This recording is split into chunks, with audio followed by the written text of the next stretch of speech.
noches, El Salvador. Qué placer enorme darle la bienvenida a todos ustedes esta noche para que todos juntos disfrutemos su entrevista 8 en punto. Esta noche, señores, vamos a abordar lamentablemente la violencia e inseguridad en nuestro país como tópico y también análisis de propuestas para enfrentar el crimen organizado en nuestro país. Para abordar esta temática con gusto en estudio le damos la bienvenida a dos exfuncionarios y por supuesto especialistas en los temas. Uno de ellos es el doctor Francisco Beltrán Galindo, exministro de Justicia y Seguridad. Doctor, ¿qué tal? Un gusto tenerlo gusto en su casa. Gracias. Placer. También en estudio nos acompaña don Mauricio Sandoval, exdirector de la Policía Nacional Civil y por supuesto exdirector y fundador del organismo de inteligencia de Estado. Don Mauricio, un gusto también tenerlo en su casa. Muchas gracias por la invitación. Gracias a ustedes dos por tomarnos en cuenta y por supuesto hacernos parte de su agenda. Señores, saludamos a Banco Agrícola como todas las noches porque hace posible el primer segmento de esta, su entrevista, 8 en punto.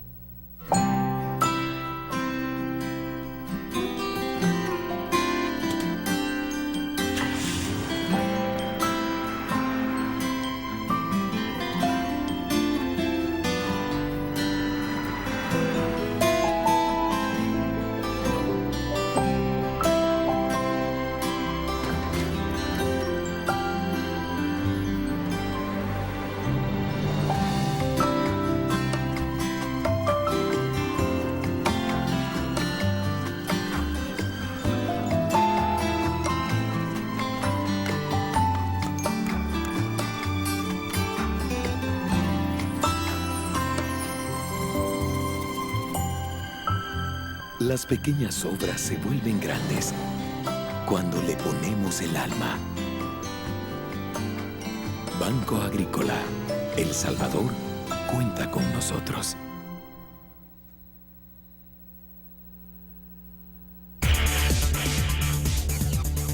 Y bueno, señores, arrancamos con un collage. Supuesto policía insta a sus compañeros a matar 10 pandilleros cada uno. Mijango, por cada pandillero que matan hay 10 que quieren entrar a las filas. Quíntuple homicidio en Cantón Candelaria de la jurisdicción de Santa Ana. Autoridades registran 20 muertes violentas el día de ayer lunes. Fiscalía General de la República reporta al menos 2 ataques entre pandilleros y policías. Soldados sorprendieron a pandilleros en polígono de tiro. Parte de las noticias más importantes que en un collage destaca nuestra productora Georgina García.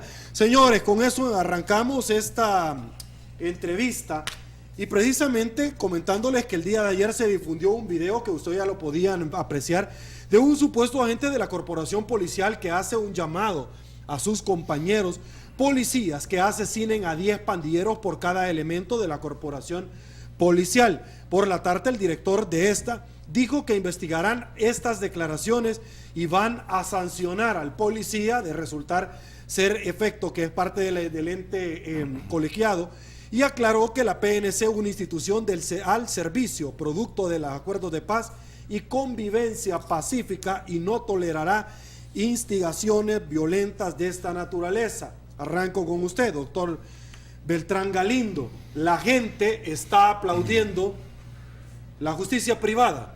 La gente está aplaudiendo ciertos comunicados que ya circulan en las redes sociales del aparecimiento de la sombra negra de grupos paramilitares al margen de la ley con el único objetivo de hacerle la plana, como ellos dicen, al gobierno.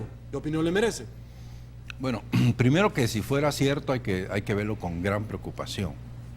El hecho de que se tome la justicia por mano ajena, que no sea la fuerza pública regular, creo que es un tema para verlo con mucho cuidado. Y digo esto porque si eso sucede, entonces realmente sí vamos a estar, como dijo el arzobispo, ante un Estado fallido, y eso es bastante peligroso para el bienestar de todos. Lo que creo que debe hacerse es que la policía tiene que hacer su parte, es decir, el sector de seguridad está viviendo un fenómeno que es como cuando los padres al niño pequeño consentido no lo corrigen en su momento, se les hace grande y después les grita y los quiere golpear. Y en ese momento los padres quieren tratar de corregir al niño. Pero ese niño ya dejó de ser niño hace mucho rato, pero actúa con esa actitud de que tiene control sobre los padres. El fenómeno que estamos viendo ahora es un tema claramente de reto de las pandillas hacia las autoridades. Es decir, usted no me hace lo que yo le pido, usted me hace más controles, yo ataco de esta y cual manera. Me parece que eso el gobierno ya lo percibió, no lo ha dicho, no lo ha puesto en la perspectiva que quisiéramos que hiciera para confianza de los ciudadanos. Pero sí me parece que está haciendo todas las acciones para llegar a eso si es que no llegó ya. Es decir, hay varios pasos que ha dado, he estado en otras entrevistas y funcionarios del gobierno a mi presencia han dicho cosas que no se decían antes. Por ejemplo, decir que la situación ha rebasado la capacidad de las fuerzas de seguridad pública. El que un funcionario, especialmente de Caja Presidencial, diga una declaración de ese tipo, Mauricio y yo sabemos que eso significa el permiso para que el presidente declare que se puede llamar a todas las fuerzas públicas, óigase, el ejército, a que haga directamente labores de seguridad. Y eso no es un estado de sitio, eso no es una supresión de las libertades, sino simplemente el uso absoluto de los soldados como policía. Entonces, eso parece que viene por ahí. Hay unas otras medidas, lo que pasó en la hacienda allí de Villanueva, creo que era. Jurisdicción de Santa Ana. Eso fue algo realmente que hay que verlo con gran cuidado, porque a mí me parece que fue una especie de señal de cambio de política. Porque que llegaran las fuerzas de reacción policial a las 3 de la mañana a un casco de una hacienda era claramente buscar un enfrentamiento con gente altamente peligrosa. ¿Está refiriendo a la muerte de 5 supuestos pandilleros de 8 la creo que fueron los que se fueron en esa vez. No se refiere a la anterior, la que fue en San José Villanueva. La anterior de San José Villanueva. Okay, no la correcto, Santana. Entonces, eso hay que verlo con todos los significados que tiene. También hay que ver el tema de la ley anti-extorsiones, es un cierre de la parte de la represión. Pero por el otro lado se da la zanahoria, que es la de rehabilitación de pandilleros. Entonces yo entendería que lo que viene ahora es un ataque frontal para recuperar los territorios, de tal manera que se tenga por un lado el garrote y por el otro lado que se tenga la zanahoria. Me parece que inclusive la marcha de paz hay que verla dentro de esa perspectiva, es decir, era la necesidad del gobierno de tener un apoyo social para lanzar una política, le llaman ellos del control del delito, pero técnicamente es una represión del delito. Entonces, creo que estamos viendo cambios que no lo hace público el gobierno, desconozco por qué razón, pero el problema que no lo haga público es que justamente desata la desesperación de las personas o grupos interesados en desviar el control, por ejemplo, del crimen organizado, empiezan a hacer todo este tipo de cosas para que los dejen libre a estos muchachos y que empiece toda la cuestión centrada en las pandillas. Entonces, creo que hay que ver esto con mucho cuidado, pero ojalá que la policía, es decir, que el gobierno, haga la parte que le toca hacer. Perfecto. Don Mauricio Sandoval, déjeme comentarle que ante el video que acabamos de, por supuesto, de mencionar, de un supuesto miembro de la corporación policial, el señor Raúl Mijango, reaccionó ante este video y dijo que a las pandillas les sobra gente que esté dispuesta a morir por ellas. Por cada pandillero que matan hay 10 que están dispuestos a empuñar las armas, como veíamos nosotros en el collage de noticias. Se les tiene que hablar de paz y hacer que vivan en paz, dijo. ¿En qué lenguaje se les debe de hablar a las pandillas? Y por supuesto yo le pregunto a usted, ¿no fue el tema de paz precisamente lo que al final terminó empoderando aún más a las pandillas? Sí, la verdad que esto tiene varias aristas, varias facetas que hay que analizar.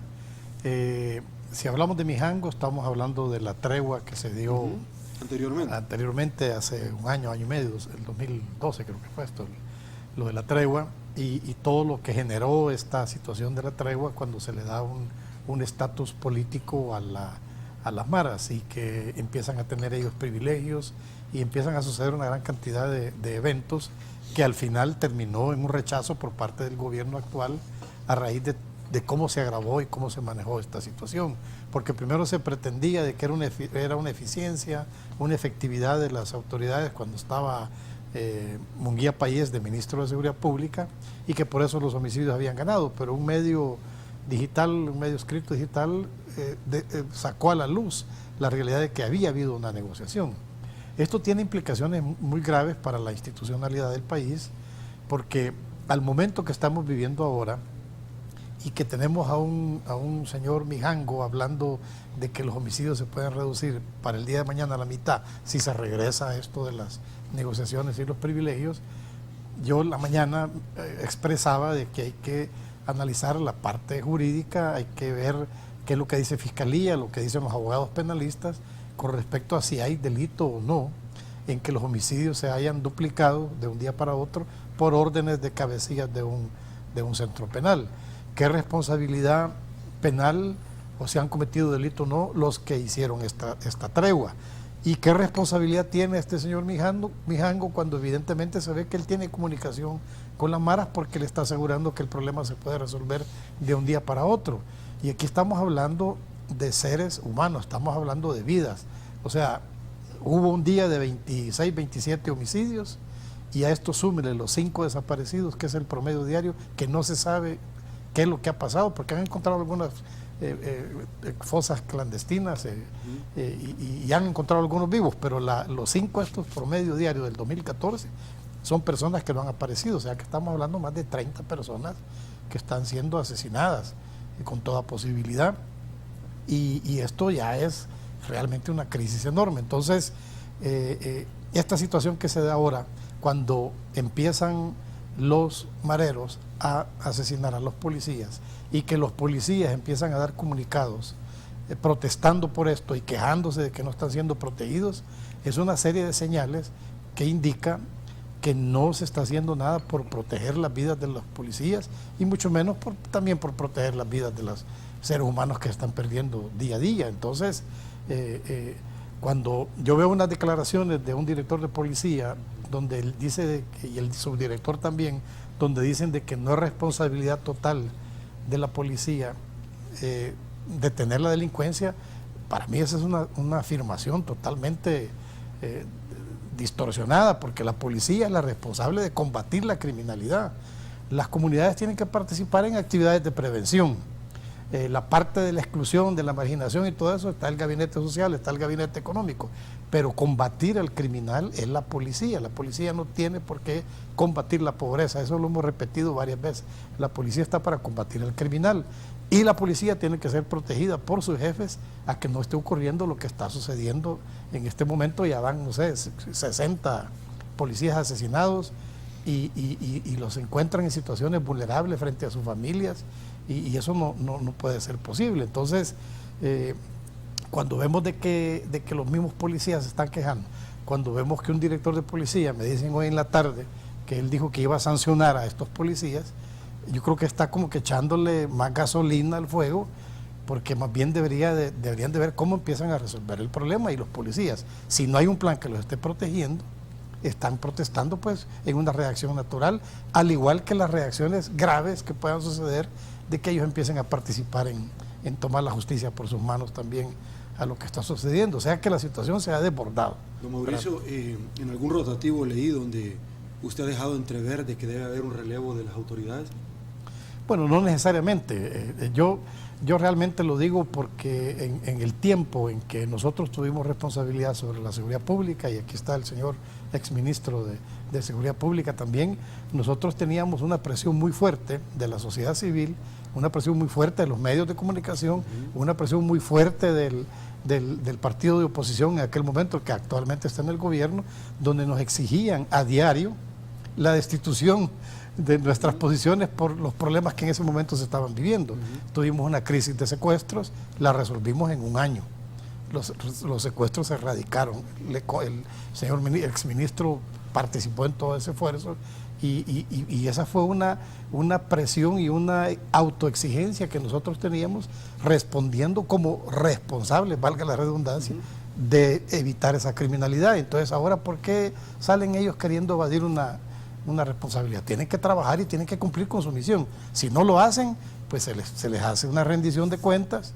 Ahorita hay un nuevo comisionado presidencial que él puede empezar con un buen pie, buscando cómo apretar tuercas y que la gente trabaje y cumpla con su misión. Perfecto, y de eso vamos a hablar, pero luego de una pausa comercial. Quédese con nosotros, volvemos.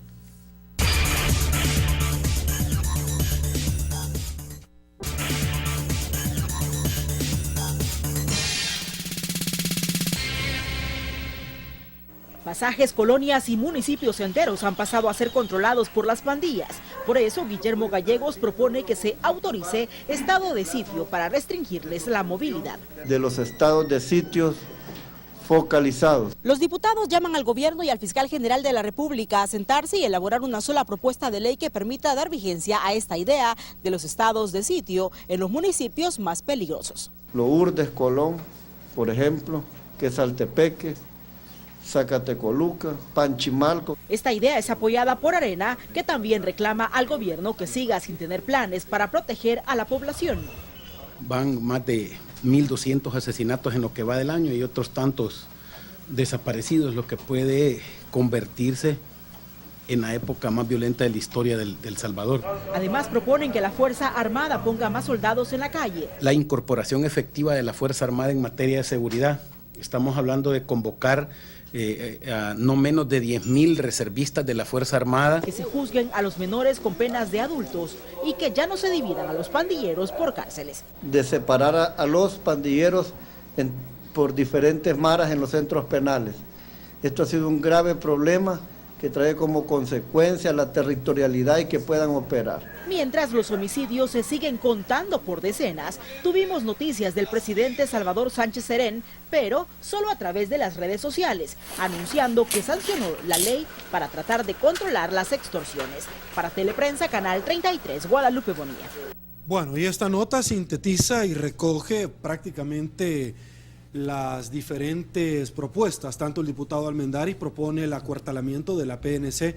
Los diputados de Arena propusieron que unos 10.000 reservistas de la Fuerza Armada sean utilizados para apoyar tareas de seguridad pública. El diputado Guillermo Gallegos propone un estado de sitio focalizado únicamente para aquellos lugares donde se perpetran delitos o se tiene mayor índice delincuencial. ¿Qué opinión le merece a usted? Porque en algún momento, doctor Beltrán Galindo, no se necesita ser científico de energía nuclear para darse cuenta cuál es el camino que hay que seguir, y uno de ellos es por qué deben de haber tomas corrientes al interior de los diferentes centros penales, por qué nos paran las llamadas telefónicas, por qué de pronto vemos algunos políticos, porque lo han dicho aquí mismo, que están al interior de la Asamblea Legislativa, que no quieren dar cuenta de quiénes les paga la campaña política, y otros que es un secreto a voces que andan metidos en la narcoactividad. ¿Por qué no lo hacen? Porque creo que al final hay una política de impunidad y tiene mucho que ver, y esto cae desde cuando los directivos de la Asamblea Legislativa se van de viaje y no quieren decir a dónde van ni por qué van, porque tienen una serie de regalos y de prebendas que nunca se publican. Estamos hablando de otros funcionarios que manejan gastos secretos y todo ese tipo de cosas, y eso va cayendo como una especie de cascada cernida en los niveles más abajo, hasta que llegan los muchachos de las colonias y estamos hablando de las pandillas. Es una forma extrema del mismo fenómeno, la impunidad. Entonces yo creo que esto debería empezar por una solución que se dice simple, pero es muy difícil. Es que cada quien haga lo que tiene que hacer según la ley. Nosotros necesitamos una policía que sea policía, no que inaugure canchas de fútbol, no que ande pidiendo a la familia que le ayuden a capturar a la gente. No, tiene que ser la policía, para eso está. Mauricio ya lo dice, es la responsable del combate al crimen. La policía hace una labor preventiva en la medida que disuade, en que hace ver que no hay impunidad, que le vuelve caro al delincuente delinquir. Pero si eso no se da y la policía es permisiva, que es lo que ha venido pasando, y probablemente no por culpa de los policías, es porque la autoridad no ha tenido capacidad de hacer valer su propia autoridad y su propia disciplina. Por eso digo, estos son el ejemplo más claro es de una familia que tiene un hijo único, que lo consiente, que no lo regaña, no le dice nada, y cuando tiene 17 años y los quiere golpear, entonces quieren arreglar el asunto. Es lo que ha pasado. Mire, este tema de los pandilleros, ahora estamos hablando de lo que estamos hablando, pero cuando los pandilleros tenían los destroyers a la par o enfrente de los puestos policiales y la policía no le hacía nada, porque según la formación que se le ha dado por ese tema de los derechos humanos y el garantismo, la policía solo tenía conceptualmente las facultades de captura que tiene un ciudadano, pues hombre, en esa lógica, si no hay delito, no captura. Ese tipo de actitudes son los que nos tiene donde estamos, esa permisividad que la sociedad le dio a la policía y que la policía se dio a sí misma en no hacer lo que tenía que hacer. Entonces, ese relativismo de la ley tiene que cambiar. Ahora, lo que a mí no me parece es que empezamos con una especie de piñata, de medidas locas si se hace así, pero no locas si se hace dentro de un concepto, de una planeación estratégica de cómo retomar el territorio por el Estado.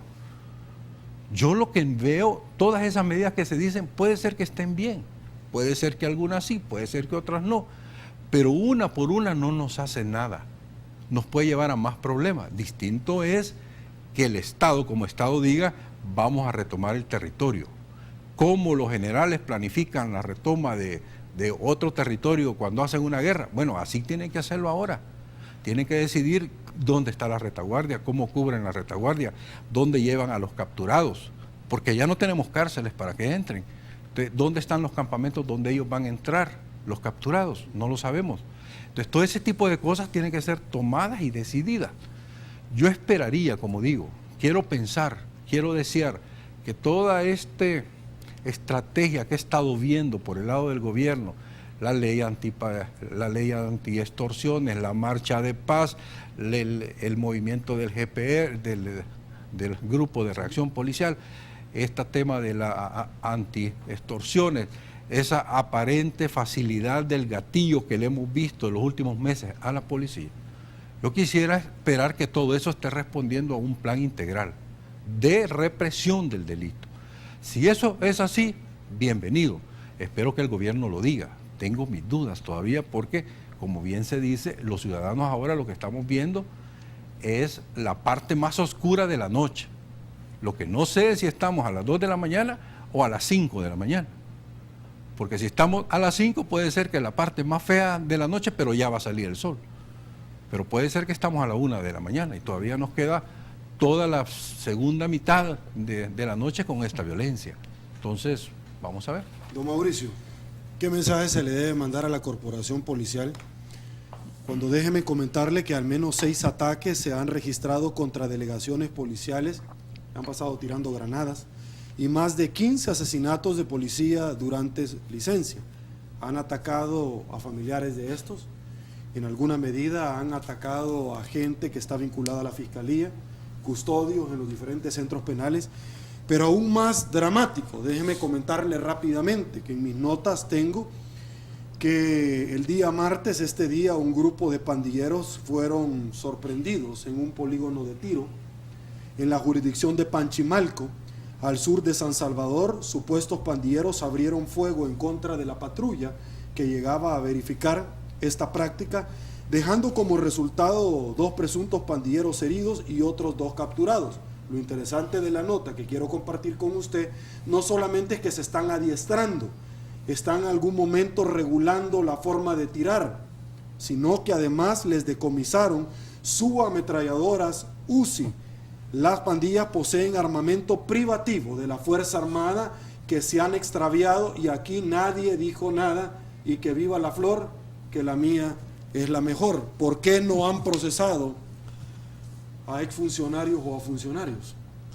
Bueno, todas estas situaciones son las consecuencias de todo lo que se está viviendo ya en los últimos años a partir de que no se ha trabajado integralmente el tema de la delincuencia en el país. Hace 5 años, en mayo del 2010, se le presentó a todo el gabinete de seguridad del Frente, con el expresidente Funes, se les presentaron recomendaciones para un plan de 7 años, ¿verdad? De 7 años para empezar a resolver el problema de las maras. Ya se llevaran 5 años de este plan si se hubiera tomado en aquel momento. Lo importante es que en ese plan, que fue trabajado con diferentes funcionarios expertos en seguridad, incluido el doctor aquí presente, exfiscales, exdirectores de centros penales y especialistas en seguridad, en este documento se establecía que las maras se estaban convirtiendo en una amenaza a la seguridad del Estado. Esto estamos hablando del año 2010. Ya han pasado 5 años y todo lo que usted me está mencionando, de polígonos de tiro, de que se están encolumnando para viajar a campo traviesa, que están usando armas privativas de la Fuerza Armada, que están tirando granadas a las delegaciones policiales, todas estas acciones que se están viendo y que son reales, porque las estamos viviendo a diario, pues vienen a confirmar de que la evolución de las maras en la amenaza contra la seguridad del Estado es una realidad, ya se está viviendo y como tal ese debe ser el planteamiento inicial que debe hacerse en función de la Constitución de la República. ¿La evolución de las maras, don Mauricio, la permitió el gobierno anterior con la tregua? Pues ahí lo que hicieron fue darle un estatus político, darles tiempo para que se organizaran, para que se fortalecieran, para que vieran el poder de control que tenían y para profundizar el problema que le estoy mencionando. La seguridad del Estado ya no la puede trabajar la policía, ya no tiene capacidad para superar eso. Aquí ya tiene que entrar la Fuerza Armada. Pero, de nuevo, y ahí coincido totalmente con lo que dice el doctor Beltrán Galindo, tampoco estar haciendo medidas aisladas van a resolver un problema, porque muchas de las medidas que están presentando los políticos, con todo respeto, pues yo podría pensar que son para ganar réditos políticos y porque la población realmente quiere que se actúe con firmeza, que se combata la delincuencia y que se traiga la paz al país. Quiero decirle que cuando tuvimos la crisis de los secuestros, la población pedía pena de muerte para los secuestradores, pero nosotros rechazamos esa posición porque eso no era la solución, sino que se hizo un trabajo integrado, completo, como debe de hacerse ahora para empezar a resolver el problema. La pena de muerte ciertamente en ninguno de los países donde se aplica ha llegado a resolver el flagelo. Déjeme compartirle algo para que usted reaccione. Una noticia, señores, en desarrollo.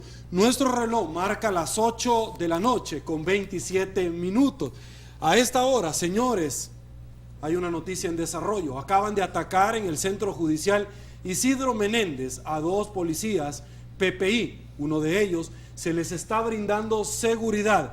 Esta noticia está sucediendo ahorita, precisamente un ataque más perpetrado por miembros de las maras a 2 miembros de la corporación policial. Reacción, don Mauricio. Está sucediendo ahorita, bueno, que arrancamos 8 en punto. Eso confirma lo que hemos estado viendo. Las maras están atacando a una institución del Estado que está encargada de proteger a los ciudadanos. Están atacando al Estado, ya esto ya no es un asunto delincuencial común, sino que ya es una situación organizada, de crimen organizado, que hay que aplicarle todo el rigor de la ley y todos los recursos que el Estado tiene para combatirlo. Ok, don Francisco, voy con usted, por favor, reacciones sobre eso. Claro, mire, este tema de los estados de sitio que pudieran funcionar, pero es que la Constitución va más allá. En las atribuciones del presidente de la República tiene que cuando la capacidad de la violencia, de la delincuencia, exceda la capacidad de la policía, el presidente tiene y está facultado constitucionalmente para darle instrucciones al ejército que haga labores de policía. No tiene que pedirle permiso al Congreso, no tiene plazo, no es un tema que dura 30 días, dura lo que tiene que durar. ¿Por qué no lo hace, don Francisco? Políticamente no es conveniente. Cuando yo le mencioné que en la entrevista esa que estuve, un alto funcionario de Caja Presidencial dijo en medios televisivos que la violencia había excedido la capacidad de la policía, y quien lo dijo no es alguien que no sabía lo que estaba diciendo, yo entendí que era un mensaje para que lo entienda quien lo tenga que entender. Es decir, me pareció percibir que lo que venía era una decisión del presidente de decir, va el ejército a hacer labores de policía. ¿Cómo? A eso ya serán los planes estratégicos que haga el Estado Mayor, no lo sé. Lo peor del caso fuera que todas estas manifestaciones que está haciendo el gobierno, la manifestación de paz, las leyes nuevas que se están dando, las declaraciones aparentes más represivas, terminen en simplemente en que no pase nada. Y eso sí sería de verdad grave. Como dice Mauricio, yo coincido con él absolutamente, se ha excedido. Esto es un tema de seguridad nacional. Ya no estamos hablando de un tema de seguridad pública. Y me parece que, aunque a personas no les guste el tema de la seguridad nacional, pero creo que como concepto fundamental, sin hablar de la guerra este-oeste, norte-sur, simplemente una realidad, la seguridad del Estado está en peligro en este momento. Sobre este hecho que acabo de compartir del ataque a 2 PPI, el señor Procurador para la Defensa de los Derechos Humanos está condenando no solamente la alza de homicidios, sino también ciertamente lo que acaba de suceder en la jurisdicción de San Salvador. Don Mauricio, antes de irme a una pausa, el señor Otto Romero dijo en alguna medida, parafraseando, que el ente castrense debe de pasar de funciones no solamente de acompañamiento a la corporación policial, sino que en un papel más activo, militarización, como lo han dicho en algunas personas. Veíamos en algunas redes sociales a un miembro del ente castrense donde decía literalmente: permítanos aplicar la ley del talión, ojo por ojo, diente por diente, y lo decía textualmente, para reventar a cada uno de los miembros de las maras. ¿Qué opinión le merecen?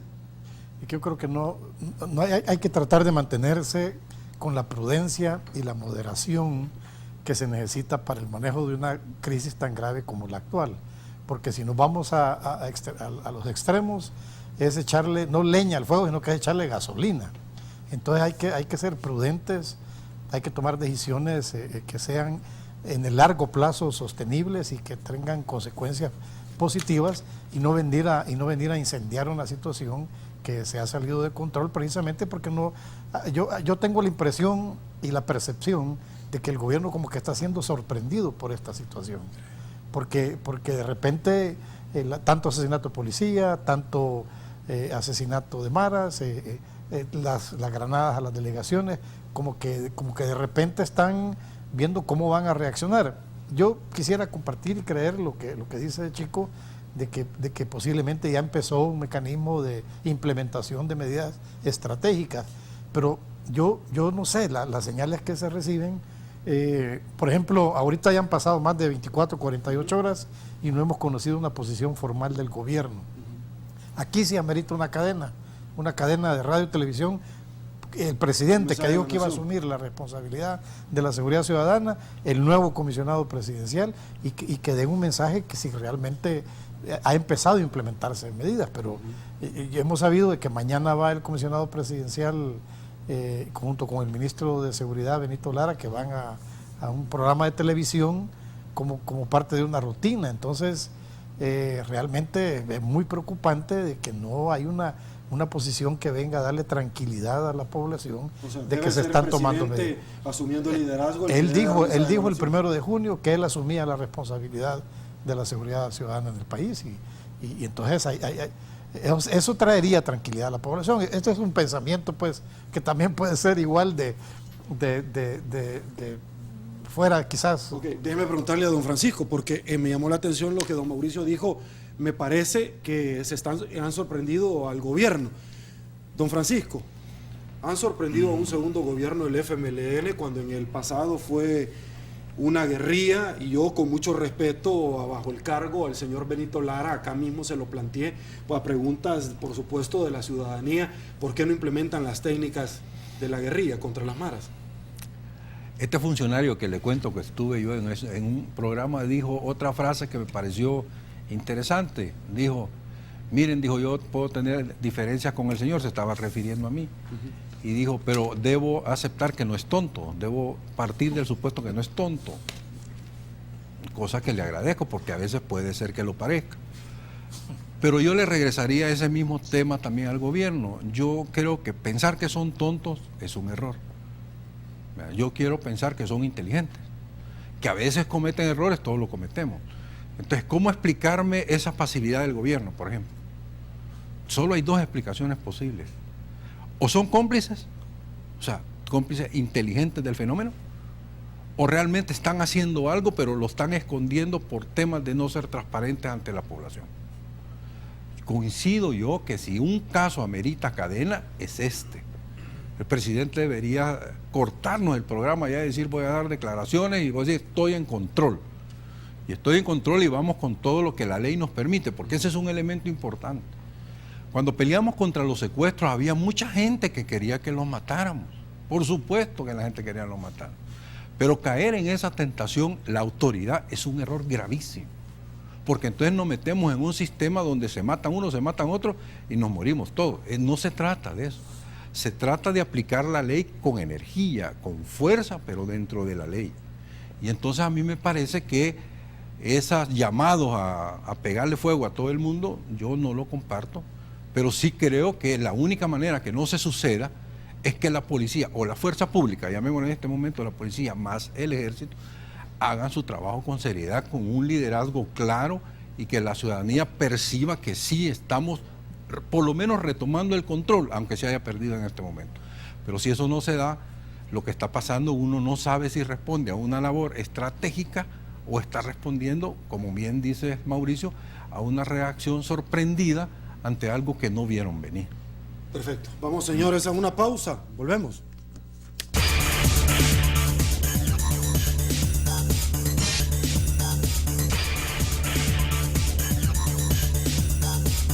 Estamos de regreso, mil gracias por su preferencia. El tercer segmento de su entrevista, 8 en punto, es gracias a Acovi de RL. Continuamos. Somos una empresa que le brinda una amplia gama de servicios financieros competitivos. Acovi de RL, su banco cooperativo de confianza. Y bueno, señores, en este tercer segmento arranco con usted, don Francisco, perdón, con don Mauricio, con usted terminé el segmento anterior, gracias. Me llamó muchísimo la atención unas palabras que el señor Mijango en alguna manera esbozaba con relación a el nombramiento del señor Hato Hasbún. Y es que él llamaba en alguna medida a la reflexión para que el señor Hato Hasbún no siguiera al frente de este cargo, esta investidura de que el presidente de la República había depositado con él, aduciendo de que en el gobierno pasado él estuvo al frente precisamente de la seguridad en este país y que no aportó en alguna medida circunstancialmente mayores elementos para la reducción de los mismos. Algo que es importante decirlo, fue acuerpado la semana pasada en un editorial por el criminólogo Carlos Ponce. ¿Qué opinión le merece? Porque obviamente cuando ustedes dos fueron funcionarios, día y noche parecía, yo recuerdo, que andaban la renuncia debajo del brazo porque todo el mundo se las pedía. Y uno de ellos, yo me recuerdo, yo lo tengo que decir, era el señor Melgar, diputado del FMLN, que más tarde fue ministro también de Seguridad. Mire, con el caso del comisionado presidencial para la seguridad pública, el licenciado Hato Hasbún, yo le daría tres comentarios. Primero, que él está entrando en un contexto totalmente diferente al que ha estado en años pasados, puesto que está el Consejo Nacional de Seguridad y Convivencia Ciudadana, donde creo que hay un acuerdo político de intenciones con respecto al tema de la criminalidad. Y si él toma ese liderazgo y empieza a implementar todas esas intenciones que se han establecido en el plan es El Salvador Seguro, y si se trabaja técnicamente todo esto y se lleva a la realidad, pues habría que ver qué son los resultados que se van a empezar a ver en el corto plazo. Y precisamente por esto le menciono el segundo pensamiento, que también en el corto plazo la sociedad, todos los ciudadanos tendrán que demandarle el cumplimiento de la misión al licenciado Hato Hasbún, puesto que entiendo que ha sido juramentado ante la Constitución de la República, donde él está obligado a buscar empezar a resolver este problema. Hay una gran disposición de todos los sectores de ayudar a trabajar en este problema y de contribuir a que se empiece a resolver. Los antecedentes del licenciado Hato Hasbún son importantes en el tema de seguridad, porque él era una persona muy cercana a este señor Manuel Piñeiro, que es el padre de los servicios de seguridad de Estado de Cuba. Este es el comandante, famoso comandante Barbarroja. Él cuando él estuvo en la guerrilla y que veía la situación en el exterior de la guerrilla, él era muy cercano con el comandante Barbarroja y obviamente le tiene que haber trasladado conocimientos y experiencias en cuanto a los servicios de seguridad que tiene que tener un país. Y aparte de eso, él tiene una gran experiencia política, estratégica, comunicacional, y habría que darle el beneficio de que empiece a trabajar y que se empiece a ver si va a cumplir con la misión. Por eso quizás es importante que él haga un borrón y cuenta nueva. Hasta podría pedir que pongan a disposición los cargos, los actuales personas, el ministro de Seguridad, el director de policía, el subdirector, o sea, que pongan a disposición los cargos y que él empiece a evaluar y analizar, de acuerdo a la planificación que se va a implementar, cuál es el rol que estas personas pueden asumir o si pueden continuar en sus posiciones. Don Mauricio, precisamente en su calidad, en su momento de director de la Policía Nacional Civil, yo quiero oír su reacción. Aquí tengo una nota, quiero compartir algo que ya lo veíamos nosotros en el collage de noticias. Sin embargo, particularmente se la leo, se la comparto a ustedes también en casa. Diputado Gallegos aseguró que presentará propuesta para aplicar estado de sitio focalizado en algunos sectores del país. ¿Por qué es importante esto? Porque él ha dicho de que es importante recuperar la territorialidad dentro de precisamente nuestro país por parte de las autoridades. Mire que hay que analizar este tipo de propuestas. Este señor proponía la pena de muerte en su proceso de campaña electoral y hay que analizarla despacio, a fondo, con prudencia, porque tal vez puedan responder a una inquietud o a una ansiedad o a una preocupación o una demanda que la población tenga en estos momentos, pero hay que ser prudentes y hay que integrar todo esto dentro de un esfuerzo que sea estratégicamente planificado y hay que tratar de evitar que los políticos usen esto para buscar réditos políticos. Está bien que un diputado que está en la Asamblea Legislativa, que hay que revisar toda la legislación sobre el tema de seguridad, esa es otra situación, porque definitivamente que después de la Constitución, las leyes, el Código Penal, el Código Procesal Penal y todas las leyes que tienen que ver con el tema delincuencial tienen que ser revisados definitivamente para las nuevas realidades que se están viviendo, pero no empezar con medidas así precipitadas que puedan complicar más el problema. Perfecto, don Francisco, en su momento. Agregarle a ese tema. Por favor. La verdad que me sorprende que los diputados, que aunque tienen formación jurídica, puedan hacer ese tipo de planteamiento. Yo creo que hay que exigirle un poco más de seriedad a los funcionarios. El tema del estado de sitio no es un problema de ley, es una decisión del Ejecutivo que lo somete a consideración del Legislativo. No es una iniciativa de un diputado o de varios diputados para declarar el estado de sitio. Eso responde a una labor ejecutiva. Eso es invadir las labores del otro órgano. Entonces yo creo que eso responde más que todo a una decisión estrictamente política. Yo creo que esas cosas deberíamos de pedirle a todos los políticos que se aparten de este tema y que lo dejen resolver a niveles técnicos. Yo creo que Mauricio ha insistido bastante en eso y yo voy a volver a insistir. Esto no se trata con medidas locas de empezar a decir que vamos a descabezar a todo el mundo, ni de violentar los derechos humanos. Se trata de hacerlo como debe ser hecho. El reclamo de la ciudadanía es correcto, pero es correcto en la medida que la policía no ha hecho su trabajo. Lo que tenemos que exigirle a las autoridades es que hagan su trabajo. Y ojalá el comisionado Adbún, que me acuerdo que lo desplazaron del tema de seguridad cuando se llegó el señor Munguía Payés, entonces fueron otras cosas, pero en este momento que él recupera la posición, ya tiene la visión pasada, tiene la visión nueva, pues deberíamos esperar que pueda ser un poco más efectivo en ese tema. Ok, don Francisco, a usted le tocó, porque usted es abogado, se salvó el licenciado Sandoval.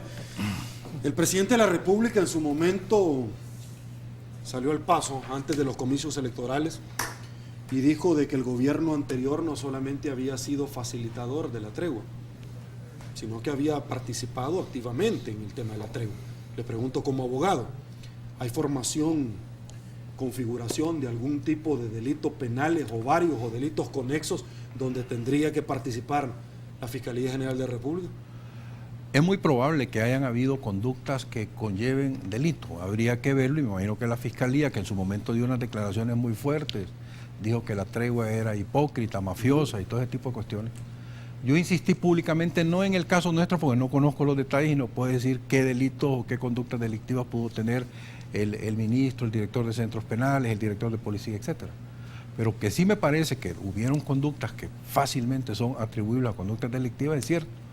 En Italia, cuando pasó una tregua parecida entre el ministro de Seguridad y el jefe de la mafia siciliana, 10 años después estaban sentados en la misma silla, en un solo juicio, el jefe de la mafia y el ministro.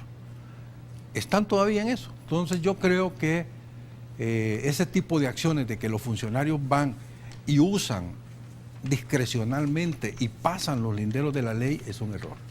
La ley, lo que no debe ser el funcionario es darse permiso de no cumplirla. Eso es simplemente algo que la ciudadanía debe de exigir. Mire, yo cuando vi que un viceministro de Transporte dijo que le iba a dar órdenes a la policía para que los buceros que no tenían licencia o que no tenían permiso de línea, se les advirtiera que no los iban a dejar circular, yo inmediatamente digo que andamos mal. Si la ley no dice eso, la ley dice que el que no tiene permiso se le decomisa el bus, punto. ¿De cuándo acá un funcionario discrecionalmente va a venir a decir, voy a pensar si le hago caso a la ley o no le hago caso? Eso no es así. Entonces, mientras los funcionarios mandan esa señal, pues los ladrones o los delincuentes simplemente siguen empujando la puerta y siguen entrando, que es el fenómeno de la tregua. Lo que pasó con la tregua es que les permitió fortalecerse y, como ya también lo decía Mauricio, dimensionar su fuerza, tener una retaguardia. Entonces, claro, a partir de eso, ¿qué es lo que tenemos ahora? Unas pandillas probablemente unificadas, no lo sabemos, peleándole autoridad al Estado. Es casi como antes de los 80. Y no es remoto, con las mismas propuestas hace que dicen que lo junten en un centro penal pensando que se van a matar los líderes de las pandillas. Lo más seguro que va a pasar es que de ahí va a salir una mega pandilla organizada para pelear contra el Estado, como fue las 5 fuerzas del FMLN cuando se juntaron para ir a pelear contra el ejército. Eso es lo que vamos a tener. Entonces yo creo que en estas cuestiones, insisto, lo que necesitamos es una visión estratégica e integral de cómo combatir el delito.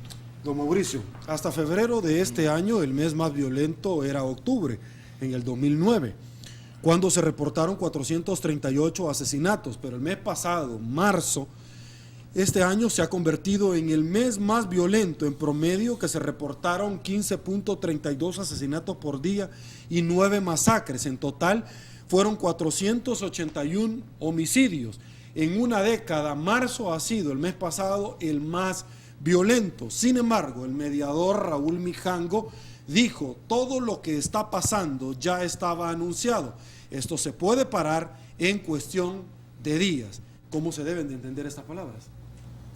Pues eso es lo que hemos mencionado ya en algunos momentos, que la Fiscalía, dentro del proceso de investigación de cómo se hizo esto de la tregua, que también esté registrando este tipo de declaraciones para evaluar si hay delito o no hay delito, si hay complicidad o no hay complicidad, porque ¿cómo una persona, una tan sola persona pueda saber si mañana los homicidios pueden reducirse a la mitad, de 20 a 10?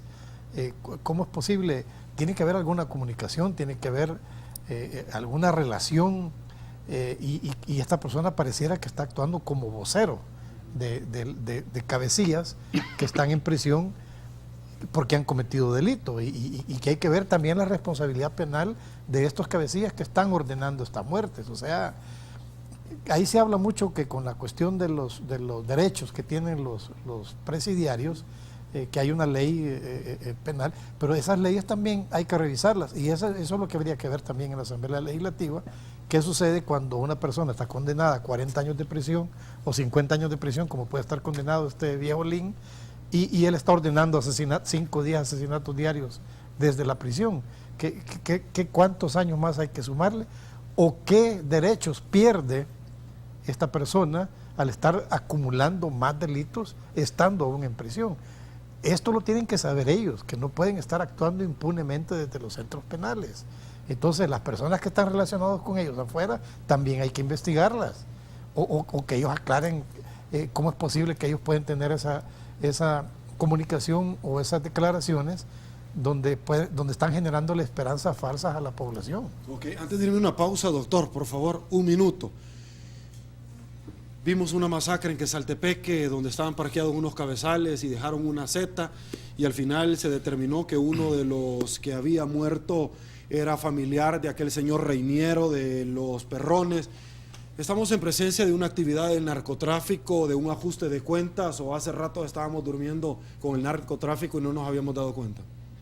Bueno, cuando nosotros analizábamos en aquella época en el Comité de Seguridad, que recuerdo que nos reuníamos, una de las tesis que se manejaba desde esa época, que era muy probable que los movimientos de pandilla fueran elementos de distracción de la fuerza pública para que las organizaciones de crimen organizado pudieran mover con más libertad sus furgones o sus cargas de las drogas. No es nada remoto que eso 15 años después se haya profundizado, que haya realmente alianzas mucho más profundas y con estructuras bastante más complejas, que lo estamos viendo con las armas de las pandillas y de las maras. O sea, es probable que ahora, en este momento, yo no tengo la información, pero por lo que vemos, es muy probable que estemos en una situación delincuencial bastante más compleja y más delicada que la que tenía hace 15 años. Un minuto. ¿Han sido las maras el servicio doméstico de los narcos?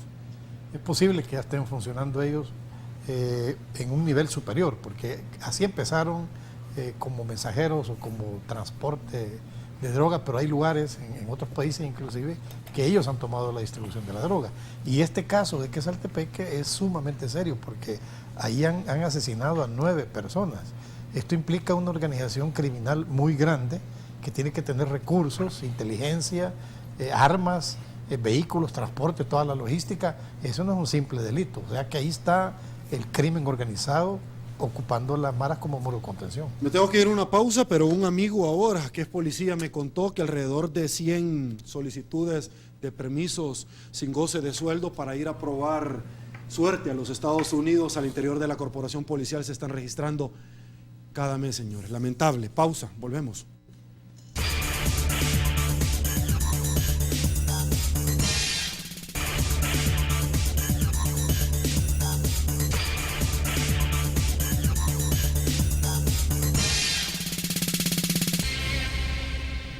Señores, ya no tenemos tiempo para más, para seguir conversando. Don Mauricio, un gusto. Gracias por habernos acompañado. Don Francisco, también a usted. Muchísimas gracias. Amigos televidentes, un placer. Soy Sergio Méndez. Hoy martes 7 de abril del 2015. Así están las cosas hoy por hoy en nuestro país. Si le gustó la entrevista, comente la mañana. Pase buenas noches, que descanse y una vez más, que el Señor nos bendiga a todos.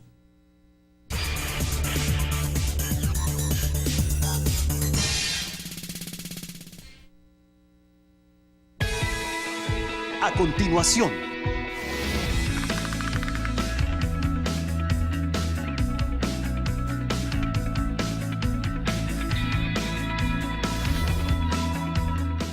casi todos sabemos que en el mundo existen historias de coraje, de heroísmo, que con fe y actitud han cambiado el rumbo de las cosas. Historias que cuando se reescriben en el plano personal también impactan la historia colectiva y por lo tanto reescriben la historia de una nación. Somos diferentes, pero no porque tengamos una discapacidad, sino porque cada ser humano es diferente a otro. Soy Julio Rodríguez y muy pronto les estaremos contando muchas de estas historias aquí en nuestro